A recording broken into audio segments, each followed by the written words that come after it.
Welcome to the Civil Rights Training for Child Nutrition Programs for the Family Refuge. My name is Andrea, and I will be guiding you through this training. So sit back and relax. The Child Nutrition Program sponsors who receive federal assistance are required to comply with civil rights laws and to make sure that the benefits of the program are made available to all eligible people in a non-discriminatory manner. And this lesson then is going to outline the specific civil rights requirements that govern the child nutrition programs. Our agenda for today is to define civil rights, explain why civil rights are important, understand who is required to have civil rights training, and then list civil rights responsibilities of the sponsors. So let's take a minute to go over some of the basics. The purpose of the child nutrition programs. The child nutrition programs are administered by the federal level, at the federal level by the United States Department of Agriculture's Food and Nutrition Services. And at the state level, they're administered by the Indiana Department of Education. The USDA, through state agencies, reimburses sponsors for serving meals that meet federal nutrition guidelines throughout the school year and during the summer months. The Child Nutrition Program exists to improve nutritional quality of meals and snacks. They determine the requirements for the type and the amount of food to be served based on the dietary guidelines. They reimburse eligible programs for meals meeting meal pattern requirements served to eligible participants. They require annual training and monitoring of staff in participating organizations. And they ensure that all program participants are treated fairly and equitably with dignity and respect. Here are some of the child nutrition programs that come under here. So we have National School Lunch Program and all the others that you can see. And so why are civil rights important? Well, civil rights refer to the personal liberties guaranteed by the 13th and 14th Amendments to the U.S. Constitution and by acts of Congress. It refers to the fair and equitable treatment of all customers and employees. There were numerous civil rights acts and laws enacted over the course of the last 50 years, and it began with the Title VI of the Civil Rights Act of 1964. This act led the way by addressing discrimination in relation to race, color, and national origin in programs and activities that receive federal assistance. The goals of the civil rights include eliminating barriers, providing equitable treatment that prevent or deter people from receiving the benefits of government-funded program, providing equitable treatment, in the delivery of programs and services to all applicants, participants, and beneficiaries of a federal program. They ensure all applicants and participants understand their rights and responsibilities, and they show respect and dignity to all people. Under the civil rights authorities, the USDA FNS is responsible for developing civil rights requirements for all children nutrition programs. The USDA FNS provides specific civil rights guidance for child nutrition programs in the FNS Instruction 113-1.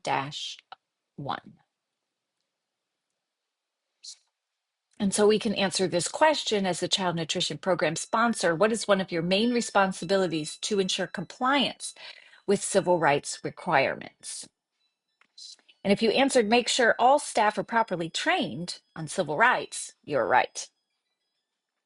So here's an overview. The USDA requires civil rights training on an annual basis. So state agencies train local agencies, and then local agencies train their staff. And then I am to train you. And this includes all staff, including volunteers and supervisors on an annual basis. And new employees must be trained before they start utilizing the USDA child benefit. So the training must outline specific civil rights regulations that govern these programs. The training must also inform administration of programs receiving federal financial assistance of their rights and responsibilities. So it's my duty to keep a record of training documentation of who attended and when they attended. So we've already learned that discrimination in the operation of any child nutrition program is prohibited.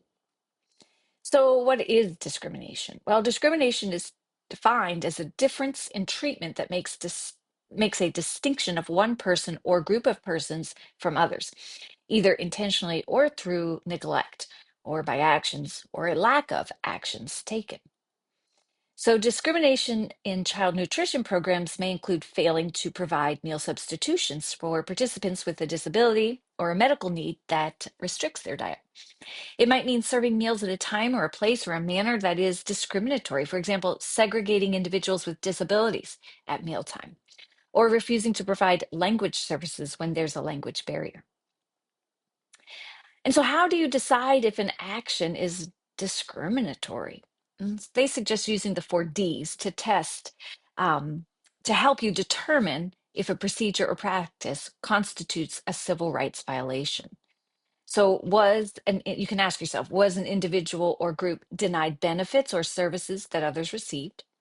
Was an individual or group delayed in receiving benefits or services that others received? Or was a individual or group treated differently than others or to their disadvantage? Or were other individuals or groups given disparate treatment because services or are provided to persons or groups of persons because of one or more protected basis?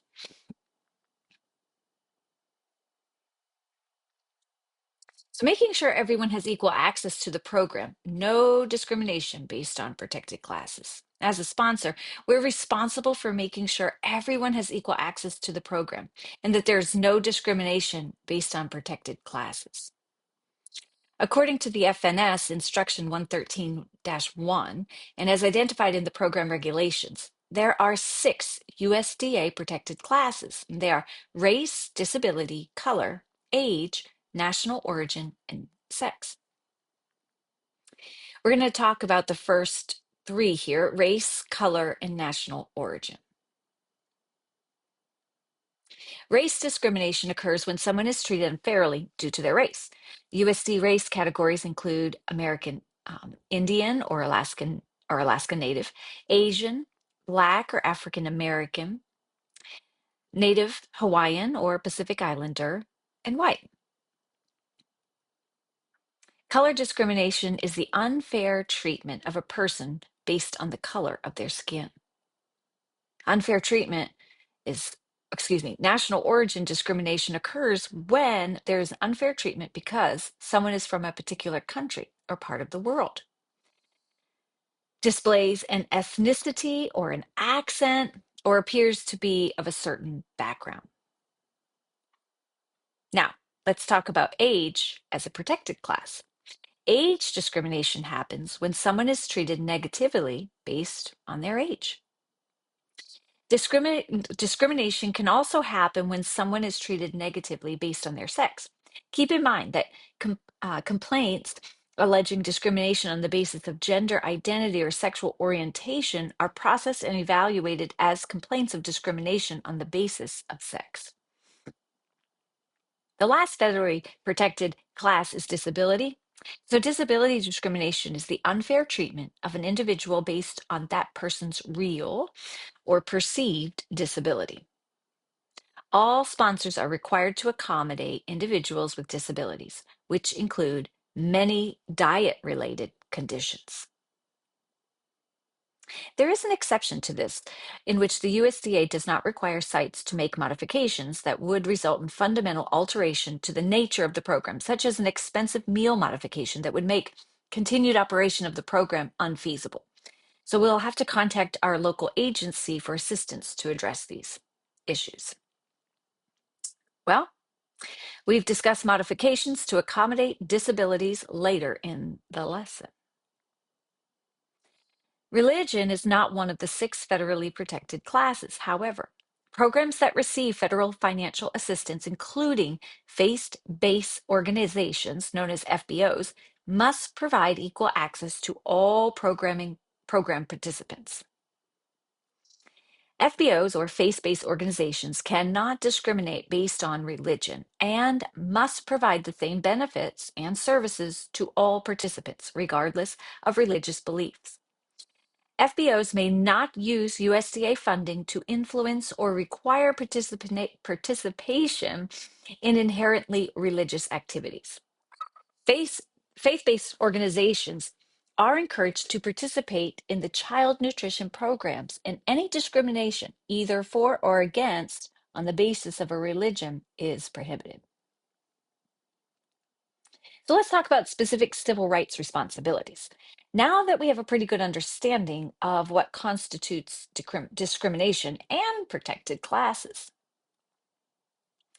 the areas of civil rights compliance include assurances, training, collection and use of data, complaint procedures, requirements of language assistance, effective public notification systems, compliance reviews, resolution of noncompliance, conflict resolution, customer service, and requirements for reasonable modifications to accommodate persons with disabilities. Knowing about each of these elements will help you make sure that no person from the 6 protected classes ever feels they are discriminated against and that civil rights violations don't occur. So let's talk about each one in a little more detail. To qualify for federal financial assistance, your child nutrition program application with the state agency must be accompanied by a written assurance that your program or facility will be operated in compliance with the civil rights laws and non-discrimination regulations. A civil rights assurance is incorporated in the permanent agreement between the state agency and sponsors.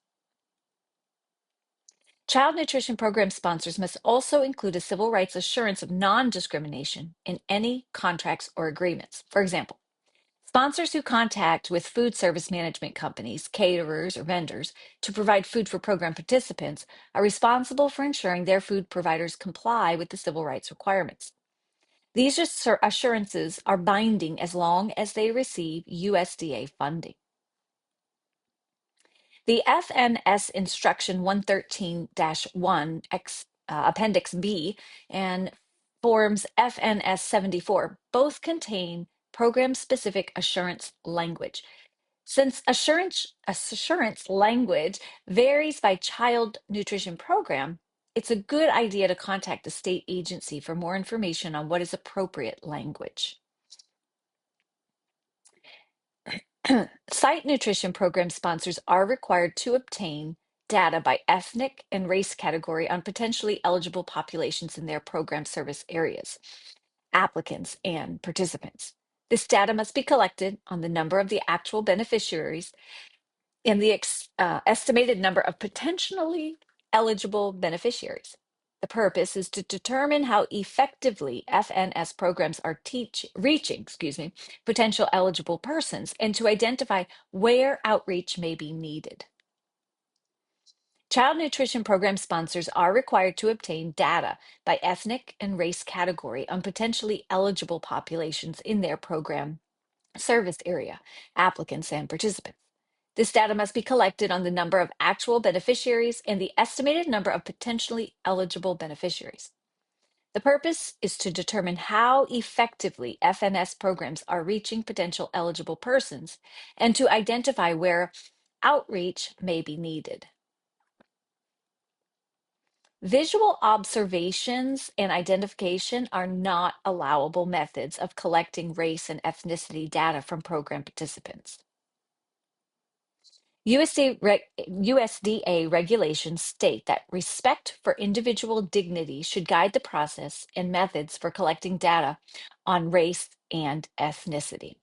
Allowable methods include using data from sources in which respondents self-identify or self-report race and ethnicity.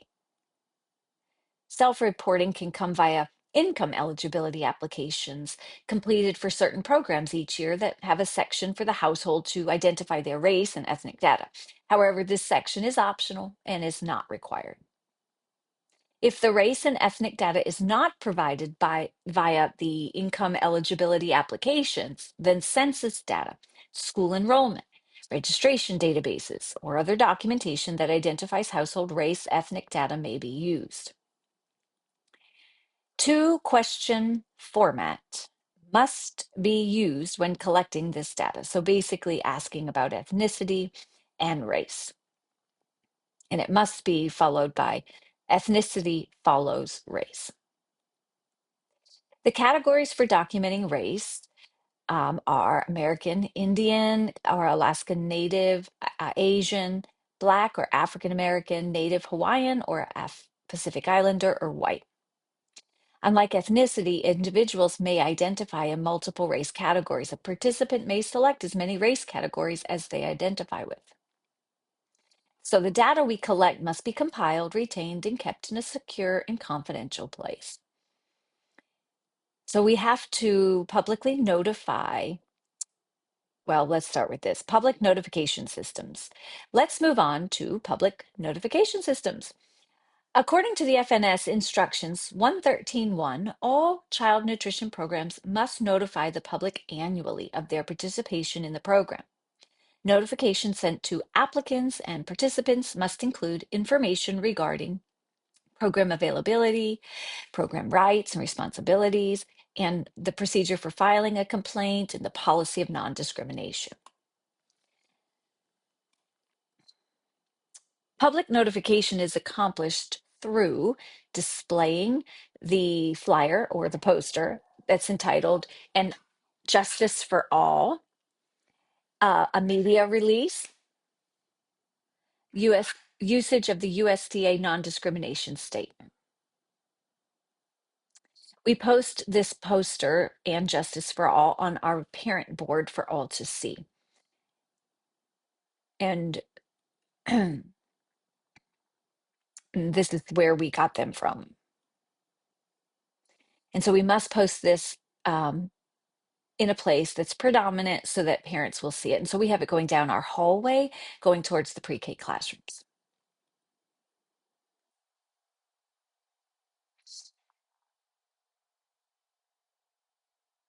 And here's some information on the annual public release statement, and it must be done in this way. We announce the availability of free meals, we include non-discrimination policy, and we notify the participants on the procedures of how to file a complaint. And we also inform potentially eligible persons of program eligibility, benefits and services, location of delivery, and the hours of the service. New instructions must issue a media release and provide a copy of the IDOE with their application.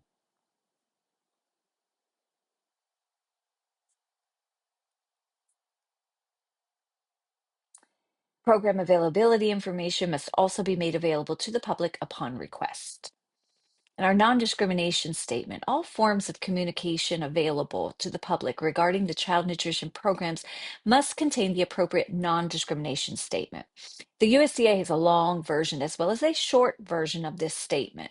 Sponsors must use the long version in all situations except when the long version would alter the nature of the document, such as a flyer. The non-discrimination statement should be included in full on all print and non-print materials that are considered vital to the program access and participation.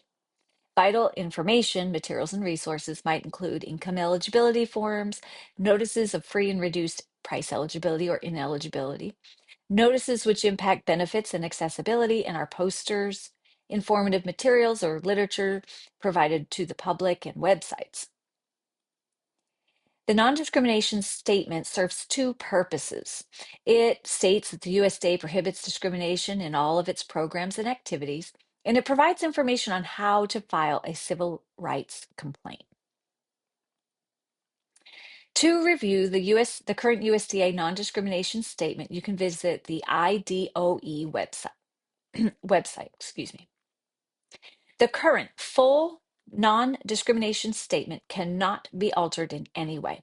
The statement must have a font size no smaller than the text of the document. If the material is too small to permit The full statement to be included, the materials must include at minimum the following statement. The institution is an equal opportunity provider. In print, no smaller than the text. The non-discrimination statement is not required to be imprinted on items such as cups, buttons, magnets, and pens that identify the program when the size or configuration makes it impractical. Always contact your state agency for approval of the use of the short non-discrimination statement. I know we've learned a lot about some exceptions when using the full non-discrimination statement. However, it's important to remember to use the full version whenever possible. A few final things on the public notification requirements. It's also important to remember to convey the equal opportunity message. Diversity and inclusion should be reflected when using photos or pictorial program information. Also keep in mind, all program information must be available in alternative formats for parents or persons with disabilities and in the appropriate language for persons with limited English proficiency. The American and Disabilities Act Amendments Act of 2008 made important changes in the meaning and interpretation of the term disability under the ADA and under the Section 504 of the Rehabilitation Act of 1973. These changes were intended to restore the broad scope of the law by making it easier for individuals to establish that they have a disability. And here we're going to talk about the requirements for reasonable modifications to accommodate persons with disability. So, our disability definitions. Defining disability. According to the law, a person is considered to be disabled if they are physical or mental impairment, if they have a physical or mental impairment that substantially limits one or more major life activities, has a record of such an impairment, or is regarded as having such an impairment. Major life activities might include caring for oneself, performing manual tasks, walking, seeing, hearing, speaking, breathing. You can see the remaining list. Major life activities also include the operation of a major bodily functions, including but not limited to functions of the immune system, normal cell growth, digestive, bowel, bladder, neurological, brain, respiratory, circulatory, endocrine, and reproductive functions. Whether a physical or mental impairment constitutes a disability must be determined on a case-by-case basis. Now that we know the definition of a disability, let's discuss reasonable modifications. Reasonable modifications provide persons with disabilities an opportunity to participate in or benefit from the aid, benefit, or service that is equal to that offered to others. In short, participants with disabilities must be able to participate in and receive benefits from programs that are available to participants without disabilities. Modifications that exclude the person with a disability from the program or that don't meet their needs would not be considered an appropriate or reasonable modification. Sponsors should always call the IDOE if they need assistance in determining a way to provide reasonable accommodation. Reasonable modifications can refer to ensuring that participants with a disability have physical access to the programs and services, such as easily accessible entrances to such items as like restrooms. Oftentimes, the main accommodation that sponsors must address is meal modifications for participants with disabilities. Sponsors are required to make substitutions to meals for participants with disabilities that restrict their diet. Modifications outside of the meal pattern requirements must be supported by a medical statement signed by a state-recognized medical authority. This includes state-licensed healthcare professionals authorized to write medical prescriptions under state law and registered dietitians. The medical statement should include a description of the participant's physical or mental impairment that is sufficient to follow the program operator to understand how it restricts the participant's diet, what must be done to accommodate the disability, and the food or foods to be omitted from the diet, and the food or food choices must be substituted. A signature by a licensed physician or licensed healthcare professional is also required. The licensed physician or healthcare professional must authorize by state law to write medical prescriptions. If requested menu modifications related to disabilities can be accommodated within the program meal pattern, sponsors may choose to accommodate those requests without a recognized medical authority signature on the medical statement. Sponsors are encouraged to meet dietary preferences for participants with non-disability requests. These modifications must be made within the meal pattern. It's recommended to develop a policy to ensure substitutions are handled in an equitable manner. For example, if a parent requests a substitution for a religious reason and the substitution is granted, then it would need to be granted to all children that request it. Okay, all of this can be confusing, so let's summarize that information. Anything that substantially limits a major life activity is considered a disability. Sponsors are required to make modifications or substitutions to the meal for participants who have a disability that restricts their diets. For meal modifications that can be made within the meal patterns, a medical statement is not required. All right, so let's jump on to limited English proficiency. Individuals are considered to have limited English proficiency when English is not their primary language and their ability to read, speak, write, or understand English is limited. Failure to provide LEP individuals access to federally assisted programs and activities may be a form of discrimination and on the basis of national origin. What constitutes a reasonable step is based on an evaluation of 4 factors, otherwise known as 4-factor analysis. The first factor to explore is the number or proportion of LEP persons in your service area. The greater number of proportion of potential LEP persons, the more likely language services are needed. Secondly, sponsors should estimate how often they have or could expect to have contact with an individual that needs language assistance. The more often your organization has contact with a particular language group, the more likely that expanded language services in that language may be needed. Sponsors should also consider the importance of services provided.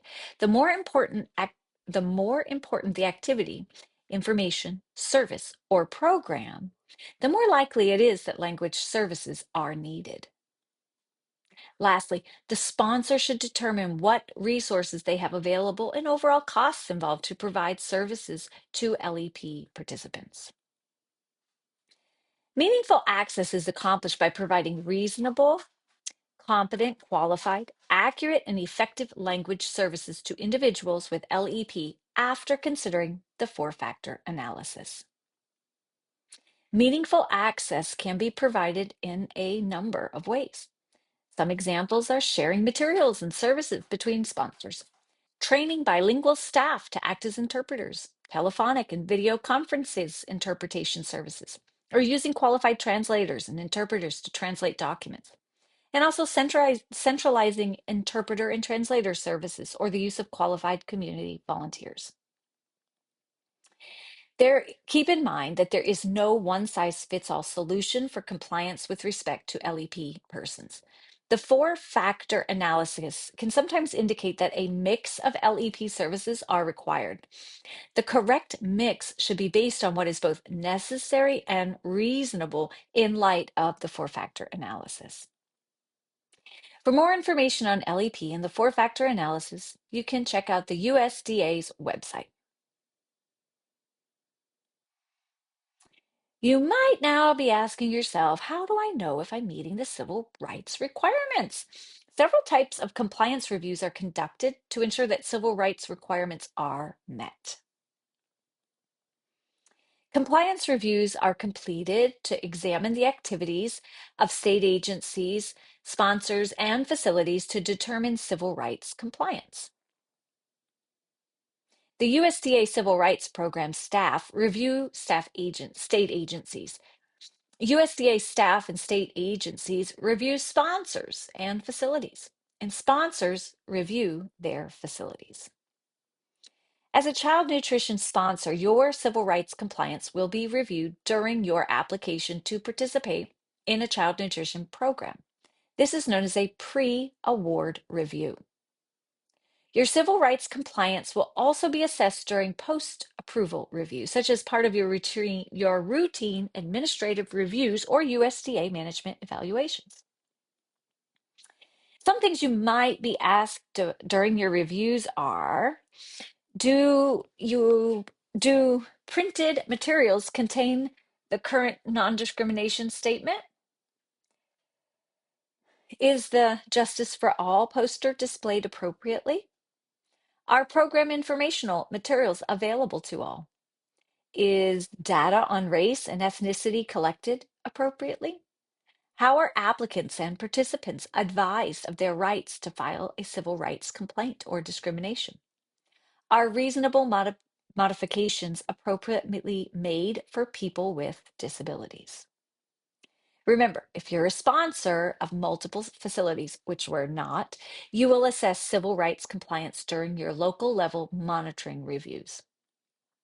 Lastly, the USDA Office of the Assistant Secretary of Civil Rights Staff and/or FNS staff will conduct a special compliance review if significant civil rights concerns impacting the delivery of any child nutrition program have been identified, or if any other issue of non-compliance or patterns of complaints of discrimination need to be substantiated. If non-compliance is determined during a review, the sponsor will be required to develop a corrective action plan. Non-compliance is a factual finding or fact-finding event that a civil rights requirement is not being met. For more information on resolutions or non-compliance, visit FNS Instruction 113-1, Section 15. Complaints. A person's right to file a civil rights complaint should never be obstructed. However, many complaints may be prevented or reduced with good customer service. Customer service is communicating well, responding to needs, being courteous and confident, and showing enthusiasm. Applying these techniques consistently and equitably to applicants, participants, and the public is essential to building and maintaining trust and providing excellent customer service. Why is customer service important? Well, treating customers with respect and dignity through excellent customer service minimizes complaints and angry customers. It also saves time and money using less resources. Ask yourself these questions each time you interact with a participant. How would I want to be addressed? Am I treating these persons in the same manner I treat others? Have I provided this person with the information they need? Have I given this person the opportunity to clarify and ask questions? As we already mentioned, a participant's right to file a complaint must never be impeded. However, many conflicts that arise can be easily resolved using appropriate conflict resolution tactics. And so here's some conflict resolution tactics. They usually consist of useful techniques that assist with the solution of the complaint. It's like a win-win approach. So you can change a situation of conflict to one of cooperation. Focus on what can be done rather than on the problem. This shows that positive steps will be taken. It's always good to be an active listener and show empathy to help others that are being heard, that feel that they are being heard and understood. Sometimes it can also be about explaining your side of things in a non-threatening manner. starting everything off with I statements such as, I see it this way. Manage your emotions by sticking to the facts and not invoking negative reactions. Lastly, figure out barriers to a resolution and how together you can overcome those barriers. These strategies can help ensure the conflict is resolved. Remember, it's unlawful to treat anyone differently if they have filed a complaint, and retaliation is never acceptable. Despite your best efforts, there may still be instances where a person wants to file a civil rights complaint. All sponsors are required to have procedures in place for moving any complaint into an appropriate process. Any person who believes they or someone they know has been discriminated against based on the federally protected classes has a right to file a complaint within 180 days of the alleged discriminatory action. A complaint may be filed with the sponsor, the state agency, or directly with the USDA. There are several ways to file a complaint. The complaint could be written, verbal, or even anonymous. There are certain things a civil rights complaint should include, such as the name, address, and phone number of the person who is making the complaint, the name and location of the sponsor, the nature of the alleged discriminatory practice or incident, the basis of the discrimination, like, for example, age discrimination, the name, the phone number, the addresses of the people who are likely to know about the alleged discrimination, and the date an alleged discrimination occurred, if continuing, and the duration of such action. Although the complaint should include all of this information, any complaint, written, oral, or even anonymous, must be reported to the state agency immediately. The state agency will then forward the complaint to the USDA within the 5 days of receipt. Complaints may be completed using the USDA Program Discrimination Complaint Form.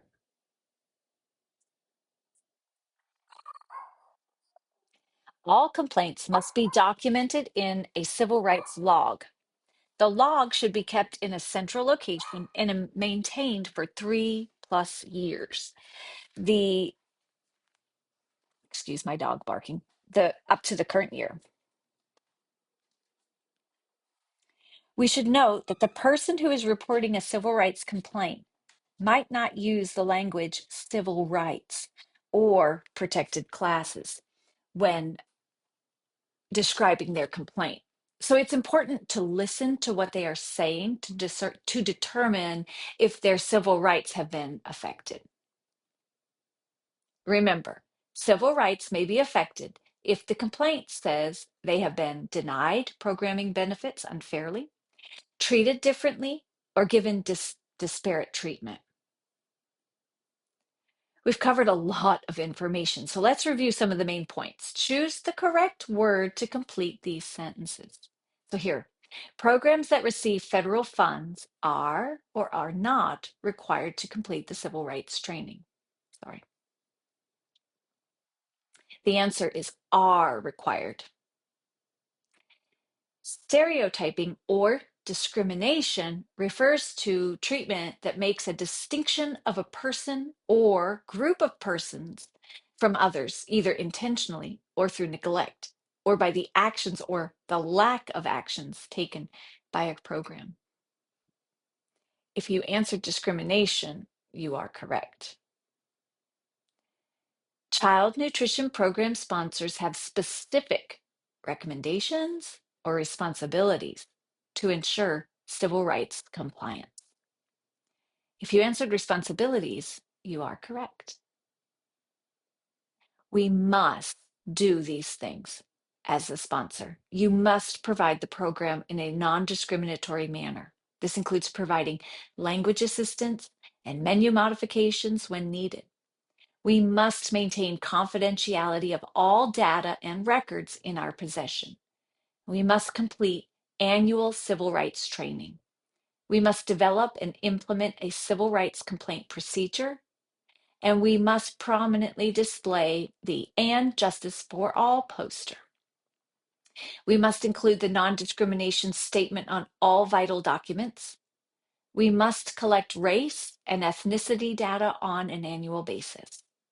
And finally, we must offer the benefits and services of our program to all eligible participants. It's also important to review our organization's specific internal policies and procedures on civil rights, including what our organization's civil rights complaint procedure and/or policies are, where civil right complaint forms and logs are kept in our building, where the "And Justice for All" poster is displayed, and our organization's process for accommodating people with disabilities, including special dietary needs, and our 504 coordinator. Remember, you may reach out to your state agency for civil rights guidance or with any questions that you might have. Well,